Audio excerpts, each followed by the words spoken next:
You'll get some of them that are really stuck in their ways, but you need to respect that and say, hey, you've been breeding 40 years. There's no way I have that knowledge that you do. I might be a stud specialist, but by no means do I claim to have the breeding knowledge of people that have been doing it for 40 years and have phenomenal dogs and locked in beautiful qualities. But I do hope that some of what I am doing rubs off on them a little bit, and they try to understand that, the inside matters too. So it's not all about who has the biggest, baddest, or best looking dog in the world. It should be a balance of the two, which is you've got some solid inside. And it to me, when you're a product of your environment, those dogs have no choice but to turn out absolutely gorgeous because nature is their element. Mm-hmm. So from birth, that's where they hang out. That's what they do. I don't believe I need any special pedigree or line to get my dogs to look beautiful and function the way they do. So even when it comes to keeping a pup, pedigree isn't really as important as the health testing is to me. So, I definitely want a dog that can keep up with what they need to do. And that's as simple as be my partner and not have to be left behind due to weight issues or joint issues or problems like that. So I hope I said thank you to everybody that I could think of. Roman Gottfried, that's another one, holistic dog behaviorist that has helped me, with dog issues that I got with my males and helped me with some great ideas and change, kind of the alpha personality that I have. It's not always about being the boss, and having those types of people put their 2 cents in and be able to help you is amazing. And like I say, I've seen what I didn't previously believe in, I have seen evidence of and now believe in it. And I can only go by experience and what I've physically seen in my own. And so that's why a lot of times people got aggression issues or something or anxiety issues. I definitely give him a shout out because I've seen him restore the trust that is needed between dog and owner. And I think that's a big part of it. So, like I said, I sure hope I didn't forget too many people, but again, almost everybody that's conversed with me over the years has helped me in some way or another, and my willingness to learn from them, I think is a big thing. There's a lot of people that think they got it all figured out. I'm sure there's a ton of stuff that I have yet to learn. And again, without these people, you've got a guy that was a Mastiff judge, Steve O, who runs that museum and 75 years old. Do you think I have the slightest bit of experience in comparison to that guy? Mm-hmm. There's no way. Would I maybe take my studs out and work them better than he could? Yes. But as far as the knowledge of the breed and how to go about it and what to watch for and all of these fine tunings, that guy is an absolute dictionary and encyclopedia of information. And if everybody adhered to his standards, the breed wouldn't be suffering at all. Mm-hmm. But again, he'll be the first to tell you, stick to the standard. Right. That matters more than color, health, or anything else. Right. Is that they fit that. And that is when you get a diehard AKC standard group, it is very important that they look the way they need to look, and carry that type of mass. If you leave a Mastiff not feeling in awe of his size, he's not a Mastiff. Mm-hmm. It's a Cane Corso or something else. It's not. They need to have that massive size. And, I like to see 160 to 180 pound, maybe up to 200 pound females, and males about 200 to 230 pounds, because I believe that's where they look the best, move the best, and are at the best balanced size. Yes, I could easily make Harrison 20 pounds heavier of fat and claim that I have a 270, 280 pound dog. I could do that within a month, have him that overweight, but I know how he feels and I know how he moves when he's 20 pounds heavier, and I don't like it. Mm-hmm. So I'm not going to sit and make him heavier so that I can claim some bizarre, horrendous weight. Mm-hmm. Yes, indeed, Mike Tyson could have been fat and been 50 pounds heavier than 222. But what would he have looked like? And would he have attained a heavyweight championship? I highly doubt it. Yeah, me too. That's the difference. Holly Moody once called my Mastiffs high-performance Mastiffs. And to me, till this day, that was probably the greatest compliment anyone has ever given me, because that's kind of what I want. Oh, and a huge thank you to Fox 21. They have just been nothing but awesome to us. And, we did a live trapping coyote using my dogs to locate the dens. There's a Proctor news story about it, a Fox 21 news story about it. And I used my dogs to track down all the dens and mark them. And because, you have to please everybody, live trapping was the only remedy. And again, trying to live trap a coyote is near impossible. To get a wild canine to go into a cage is extremely difficult. We came close. We ended up unsuccessful. But I did try for the city of Proctor using my dogs to try to curb some of this coyote issues they've been having. And there is a story on that if you look for it, which I'm very proud of. So, and I guess the long and short was Fox 21 has always got the message I wanted to across. And again, thank you to everybody, at Barcroft for believing in me and coming and helping my career. And so it's getting increasingly harder to keep up with everything, with the breedings, helping people, nutritional advice and all of that. So, I have been working on a book, and hopefully I get that out within the year. And it should be able to help people kind of learn what I mean by let a dog be a dog, and maybe be able to put in some of these funny, cool things that have happened. But again, it's just another project kind of sitting there. I'm going to end up going into the woods, locking myself in a hunting shack for 2 weeks, and writing and finishing it up at some point. But I do hope that, it helps me reach enough people I get the same questions all the time. And if I answer everybody individually, it takes my whole day. Yeah. So to be able to put it all in one place, or be able maybe to, and again, I got, like half of a YouTube thing started, but I do it all alone and by myself, and it just takes time. And when you're doing YouTube, IG, Snapchat, Facebook, TikTok, it really gets difficult to keep up with just the editing and working the dogs and the breeding. So in the future, I do hope to have some T-shirts and a book and some stuff like that coming up. But again, I believe slow and steady, brick and mortar, and things that are meant to last and stay aren't going anywhere. So, slow and steady wins the race, and that's my advice to anybody upcoming too. Just stick with it, slow and steady. As long as you're headed in that direction, even if it's a tiny step a day and you only make it 5 inches that day, you're still 5 inches further than you were the day before. And at the end of the journey, you'll get there. And so, no gimmick needed. There shouldn't be any gimmicks needed. Gimmicks to me are dishonest. I don't need a gimmick.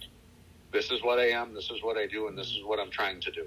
And I'm doing my best. And hopefully in the midst of it all, I inspire enough people to help this breed, help the dogs, help the expectations, and restore the faith in the king of all breeds, which is the largest canine on the planet, which is the English Mastiff. Mm-hmm.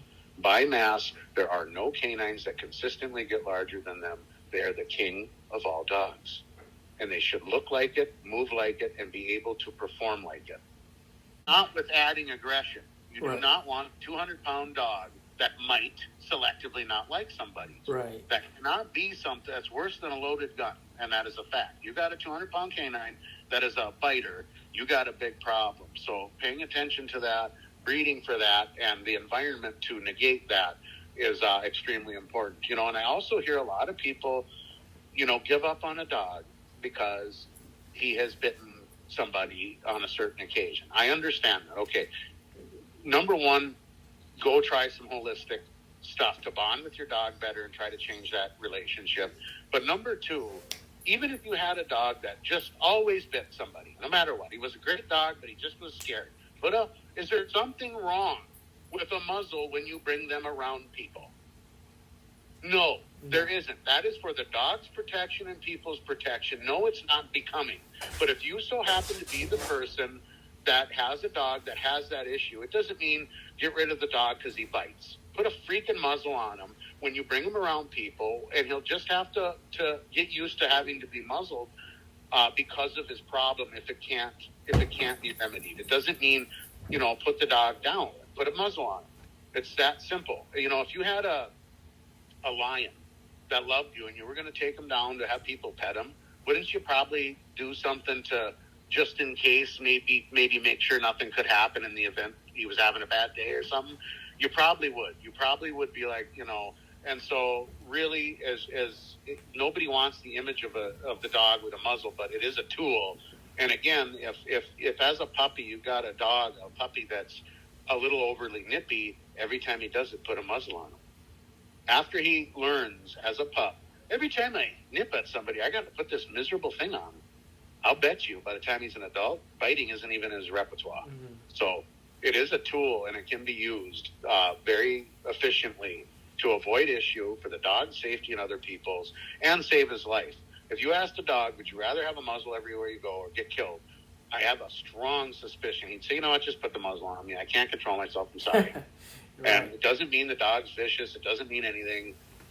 A muzzle isn't the end of the universe. Is just what I'm trying to tell people, because there's a stigma attached to it, and it shouldn't be. It's a very good tool. They make very plush, wonderful, comfortable, breathable, nice ones that that would serve the purpose and not bother the dog at all. So, I'm sorry I had to get off on that tirade, just because I can't stand when I hear the dog gets put down because of this or that, because if there's a will, there's a way. I agree 100%. Yep. You may not have the prettiest presentation of your dog, but that's the card you were dealt. If you had a kid that might be a little bit of a wild child like I was, does that mean, you don't give up on that. You don't do that. No. You just do what you got to do to get them to where they got to be and give them the best life you can. So, there's the end of the problem. You got a dog that has some aggression issues. Do your best to negate it. Build a relationship. Do everything you can. And in the event it doesn't work, put a muzzle on him. And that's the end of it.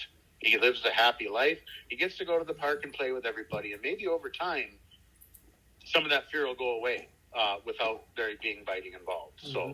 So, that's just typically how I feel. An animal is an animal.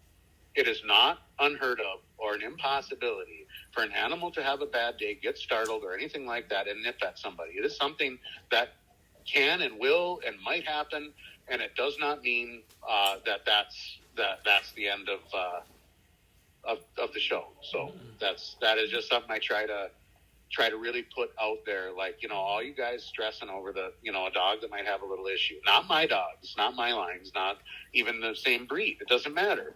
It's put a muzzle on him then. Bring him to Petco and put a muzzle on him then. He can't do anything. Mm-hmm. That's it. It's problem completely solved. If you're planning on going to a dog park or having a bunch of kids over for a sleepover, put a muzzle on your dog that might have a problem later today or something, right? And then over time, maybe he'll simmer down, maybe not. But, you do what you can, but I never give up on a dog. I don't believe there's much reason for any to be in a shelter when there's millions of people that just want a companion to hang out with. And on that note, you don't ever find AKC registered dogs from reputable breeders in a shelter, ever. You find backyard breeding dogs in a shelter. That is what you find. You find failed attempts and dogs like that, and stuff like that. All of my clients via contract have to, when the breeder does the breeding and homes the puppy, that the microchip goes in that breeder's name and the pup owner's name. So in the event that dog ends up in a shelter and they scan it, the breeder gets notified also. And there isn't a breeder that has bred with me that wouldn't fly like the wind to go get one of those puppies out of the shelter. Meaning, breeders, good, upstanding breeders, are not the reason there are dogs in shelters. It is the exact opposite. Mm-hmm. If everybody was a responsible breeder, there wouldn't be any in a shelter. And that is a fact. So that's how I feel about that. I hear that too. But I also do make sure that I have a rescue dog at all times to do my part there. And Lucy is our rescue dog. She's part greyhound, and been one of the best companions and dogs I've ever known in my life. And a part of the reason these dogs are athletic, because she's the surrogate mother for all of them. And she likes to run. Yeah. Being part greyhound. And so it really does motivate these other guys to try harder, too. So she's been a little bit of help for the Fur Beatles, too. So hats off to old Lucy the Rescue, who is probably my favorite dog of all time. That's awesome. Okay, the philosophy behind the food. Now, when you have a company that puts billions of dollars into research for the health of dogs every year, like an upstanding, good quality dog food company, nobody, no matter how they think they can compete with that, can. It just cannot be done. So as a base, you need a good, high-quality kibble. You do not want a ton of protein or fat. Your idea is to maintain an adult weight, not necessarily get your dog bigger or anything like that. So, 13% fat would be about as high as I'd go, and maybe, 20% protein, something like that, for a dry base. So then we do that in the morning, and they get their guaranteed analysis of all the omegas, of all the chondroitin and glucosamine, so for sure they've got one good meal of a food that had billions of dollars of research for the health of the dog put into it. Then I will do, if we're going to do a lot of swimming that day, it's hot out, we're not going to do a lot of hills or jogging, we're going to do some swimming, that uses a ton of cardio, where, like spaghetti would be a good or a high carb meal for the evening. So if they do hills, we want to spike that protein. So at the end of the day, because I'm a father, because I'm a good husband and I cook for my family, my dogs are part of my family. So when I plan the meal according to what the dogs did that day, even for the people. So when I'm cooking my dinner for the night, the actual inspiration for the dinner was what did the dogs and me do today? And that is what we make. And so so they get one hand-cooked, real, organic, real, normal, whole food meal every day according to what they did. If they did a lot of hills and weight pulling, we're going to focus on some red meat and some good steak or deer meat or something, deer chops or something like that, for a higher protein to replace what they used and build it back. And again, if we did a lot of cardio, we're gonna do some spaghetti and kind of stuff like that. So I use sort of my boxing background and how I trained for that, as to how to feed my dogs specifically. And again, each one is different. Harry gains weight easier than the others, and he's bigger. So in general, he gets, skinless chicken. He doesn't get any chicken skin. I don't want any more fat. And so each one for that evening meal gets tweaked, personally for them, for what that dog in itself needs at that time. Ringo's 9. He needs a little more of this or that. But it's all done within what they did that day and what would benefit them the most nutritionally. And I do that for a lot of reasons, so that my guys know that they're important to me and they are a legit part of my family, to add something special and exciting for them to look forward to. It's the same thing, if you had one of those all complete food bars that was a complete meal and that's all you ate every day, you'd after a while not even want to eat.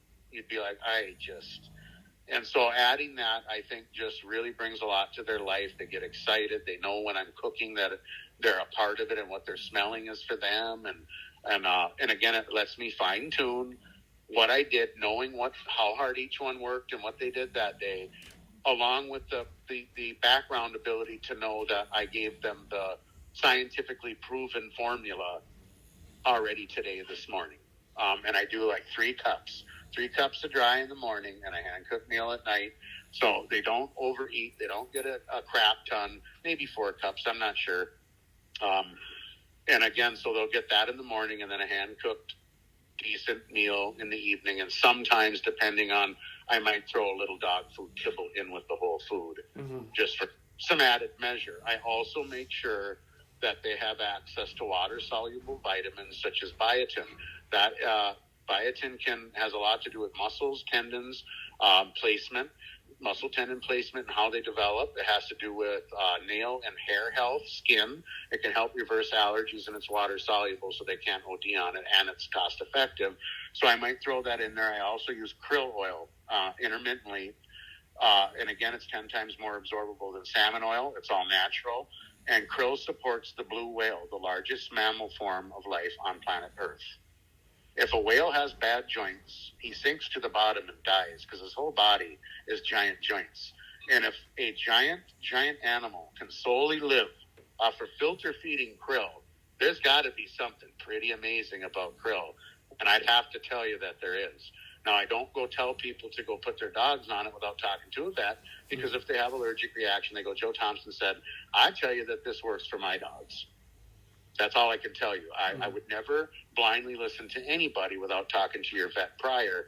But again, I can't see krill oil being too terrible. And again, I do it intermittently because I do believe if you have an influx of these rich proteins and things every day, the body almost expects it every day and gets lazy in collecting it. I feel like they get more bang for their buck intermittently. So every 3 days, giving them a salmon oil pill, not every day. I believe repetition isn't good. I really think that a repetitive lifestyle, repetitive feeding, repetitive activity, you should spice it up a little bit and change it up as much as you can, trick the body a little bit, one day, and you can also see the effects of everything and how it affects them better by doing it that way. So I strongly believe in intermittent supplementation. Certain water-soluble vitamins are tremendously beneficial when you have a working dog. For instance, they get chipped nails. I put them on biotin, and it's like their nails are made of iron. And no, I've never, ever had to clip my dog's nails as long as I live. In 30 years, I've never had them manicured or trimmed, and they never had a long nail either. You know why? Because they dig and they run and they use them and naturally wear them, and they look perfect and beautiful the way they're supposed to. So nothing against, people that have apartment dogs. They don't have a choice. I'm fortunate enough that these dogs have access to take care of all of that stuff. But that biotin helped a great deal in their strength and their nails and skin and health and the health of their hair overall. Just everything. Biotin is a real good. It's in dog food, but not in near.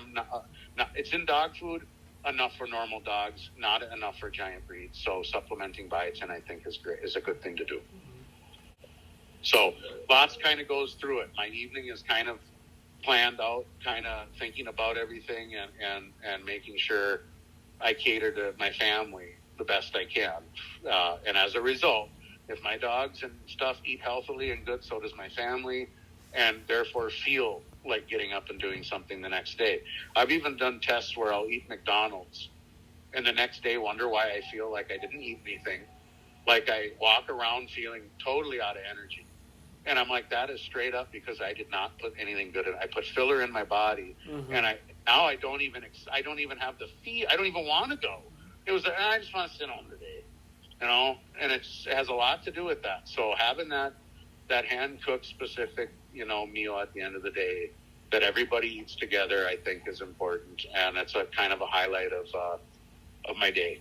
So it brings a lot to the dogs and to me, and I believe attributes to superior nutrition, sort of a hybrid. You're guaranteeing that $1 million a year research analysis from a reputable company and your own added love and care and twist to it. And I think as that balances out, I don't have any problem with how my dogs look or perform. So I think it does real well. Well, if you go straight raw, you have to realize that that's only supplying a certain amount of the things they need. Dogs have been alongside humans as their companions for thousands of years and been eating things beyond just meat all of that time. So they are not wolves. They are domestic dogs. And, I'm not against all raw and I'm not for it, but I think that I take my hat off to the people that do, because if they are giving their dog the right nutrition every day, they must have to supplement a great deal of other things in addition to that raw in order to have a healthy dog. But there again, I'm not a raw expert. I do feed my dogs raw, red meat, but not exclusively. There's the difference. If they do a lot of stuff and a lot of working out, heavy stuff, they get raw meat, you betcha. Red meat, not poultry. I don't like salmonella and sourness. So red meat only, and so on. So, that's kind of the all-encompassing thing is they are a part of your life that are a part of your life every day, not just when you want to be. And again, they're on my mind when I'm cooking. So that interests me. Yeah. That I don't have experience with. Yep. Yes. I really strongly, but it takes an expert, and I mean an expert, and it is a huge undertaking. but I absolutely adore Tibetan Mastiffs. But they are a little bit more aggressive if you have kids, a much bigger responsibility. But maybe that's just folklore. I've never had one. I've never been around one. And I've never given one my type of upbringing or anything. But in general, I just find them a fascinating dog. They are a lot of fluff by weight. A huge male is 150 pounds. They don't. People think they get bigger than EMs, and they don't. It's like an EM with Newfoundland hair, sort of. But they're relatively good. Ones from good breeding that actually look like a Tibetan Mastiff are kind of rare. And so it's a breed I always really was intrigued by in my youth. But I could say the same about Great Danes. I absolutely love Great Danes. I have limited experience with them. I find that, the taller something gets, the more issues you seem to have too. And that Mastiffs seem to have the max height, which rivals the Dane, but doesn't get to that freaky 38, 40 inch where you got in these terrible bone problems. So I kind of went with the balance when it came to, what breed I was really going to focus on to be a part of my life. And that was the deciding factor over the Danes was that, just the taller you go, the more issues you need to expect when it comes to joints and bones and conformity and all of that stuff, because it's obvious. It gives it more room for error, so to speak. So, but again, through good breeding, they've gotten the health issues with Danes very well under control, and their life expectancy is going up. But I guess Tibetan Mastiff would be number one, and Irish Wolfhounds are another one that intrigued me a great deal. But again, the temperament of the Mastiff, I think, was the biggest thing for me, because I have children, and I didn't want to be worried about if I leave the room and my kid pulls the dog's hair because he's stupid or did something stupid, that dog isn't going to rip his face off and hurt my kid or something like that. So I call the Mastiff sort of the best of both worlds, because you've got this amazingly sweet temperament combined with the trust, but also the knowledge that if this child even falls down, that dog runs for 100 yards across the yard and stands over him in a protective posture. So I have absolutely no worry that my dogs will ever do anything like that to my kids or neighbor kids or anybody like that, which is huge for me. That's why, in a different lifetime, or maybe when I get older and I'm a full-fledged hermit and have completely written off society, I'll get into maybe a Tibetan Mastiff and see how they perform out in the woods, because I feel like they'd be phenomenal to watch, and a great experience. But again, the stigma attached to the unpredictability of them, it kind of X'd me out as a potential owner for right now. Mm-hmm. So that's the long and short of it. I love Newfoundlands too, but I guess the Tibetan Mastiff has always kind of captivated me in a way. So if I have any jealousy inside, it's when I see a really big, beautiful male Tibetan, well taken care of, well behaved, and then I kind of go, damn, I wish I had one of them. But other than that, I think I'm pretty happy with the breed I've chosen and how it's working out. My favorite little dog? Yeah. Jack Russell Terrier, hands down. All right, that's awesome. Yeah, those little rat chasers are some of the most animated and awesome. You know what? Recently, I went down to Jen Spence, and she raises world class. She shows at Westminster Frenchies, and I swear to God, I thought I was holding a mogwai or like a little gremlin. And I have to say, I can totally understand the insanity that people go over for Frenchies. Yeah. Because her dogs had to have been the cutest, funnest, they would grunt, little grunts and bury their right up. I just couldn't get over them. So I'd have to say, to a real big toss-up, Jack Russell, Basset Hounds are kind of small that I love, and of course the Frenchie. I'd have to say the funnest experience I ever had with a small dog was Jen Spence's Frenchies. And I believe Bone Thugs and Harmony has one of her dogs too, which is just, kind of cool, kind of cool that, she's got some badass dudes that got her dogs. I think that's, shout out to them and her. what she does. So yeah, her Frenchies are Dirty South Frenchies, and again, meeting them and her breeding ones, it was phenomenal. Beautiful dogs and fun. So I guess it'd be a toss-up. I'd have to say a tie between Frenchies and Jack Russell. Awesome. Well, I really appreciate you taking time. It was really enjoyable listening to your experiences, and I think it will play out really well.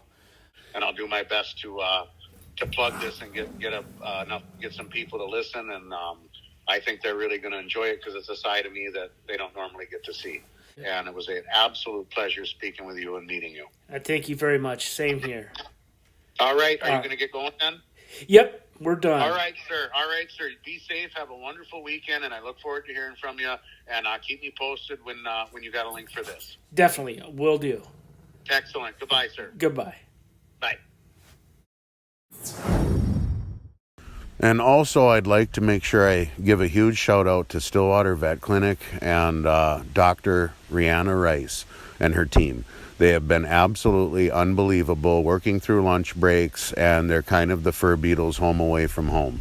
I don't trust anyone else with my dogs besides those people down there, and again, have accommodated us and are a huge part of our success.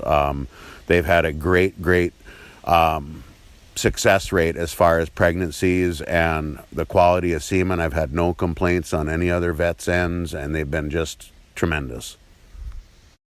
I'd also like to make sure I give a huge shout out to Stillwater Vet Clinic in Stillwater, Minnesota.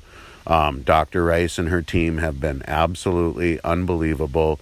Rihanna Rice has worked through her lunch breaks, has put up with phone calls on Sundays and all sorts of things from me, and they have not failed a single shipment or anything. I have no complaints up to date, and they have just been unbelievable. So they're a huge part of the Fur Beatles' success and are kind of the Furbs' home away from home.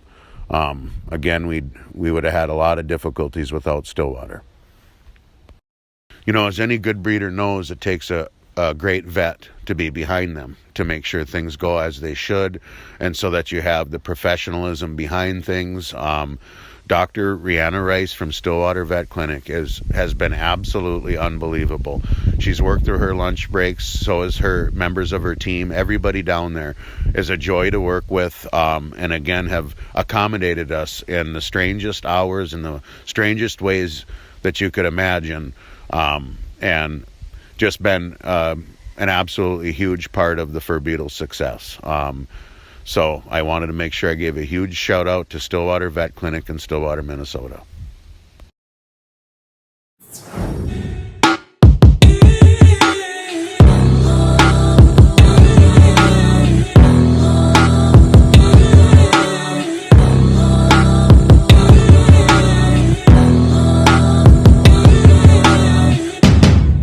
Ooh, Joseph.